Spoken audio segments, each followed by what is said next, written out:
Vodeni sportovi obuhvataju 5 sportskih grana. Pored plivanja u bazenu, vaterpola, sinhronog plivanja i skokova u vodu, plivanje na otvorenim vodama je 5. sportska grana. Plivanje na otvorenim vodama podrazumeva plivanje u rekama, jezerima, morima i okeanima, pa čak i nekim kanalima, dakle svugde gde se može plivati, a da to nije bazen.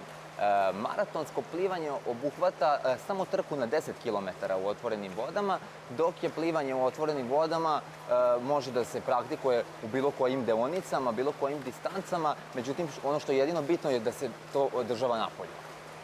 Razlika je velika. Iz tog razloga je plivanje na otvorenim vodama dobilo svoje priznanje kao posebna sportska grana. Dakle, sama reč plivanje u bazenu podrazumeva trke koje se odigravaju u 8 ili 10 plivačkih staza, dakle u nekim uslovima koji su standardizovani i koji su merljivi.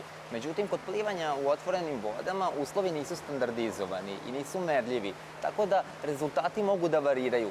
Znači, nije najbitnije vreme koje se postigne kao recimo u bazenu. U bazenu kad plivamo, na primjer, trku na 100 metara delfin, pa postignemo vreme, na primjer, od 55 sekundi, to je merljivo i poredimo se sa protivnicima. Međutim, na plivanju u otvorenim vodama, kad plivamo trku na 10 km i to bude, na primjer, sat vremena i 55 minuta, to nam ništa ne znači. Znači nam samo pozicija u kojoj smo stigli, zato što već na sledećoj nekoj trci, koja će se odigravati u drugačijim uslovima, može da bude to vreme mnogo drugačije, iako smo mi, na primjer, otplivali mnogo bolju trku. Ono što je specifično je što trening treba da se održava paralelno i na bazenu i na otvorenim vodama. Dakle, nije dovoljno samo da tokom cele godine plivamo u bazenu i treniramo u bazenu i onda odemo tokom leta da se takmičimo u otvorenim vodama.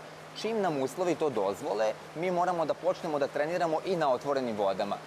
Zato što vi ste svi plivači i znate kad trenirate, kad radite okrete na 25 ili na 50 metara, tu se, iako vi ne znate to, tu se vaše ruke i vaše telo malo odmori od onih standardnih zaveslaja koje imate tokom te deonice plivanja, dok na otvorenim vodama kad plivate ne postoje okreti. Dakle, vi stalno plivate, stalno radite rukama i vaše ruke se ni u jednom momentu ne odmaraju. Izuzetak su naravno skretanja oko boba, međutim i tu plivate u kontinuitetu, tako da to na kraju dobijete 10 km plivanja bez jednog okreta, bez jednog odmora.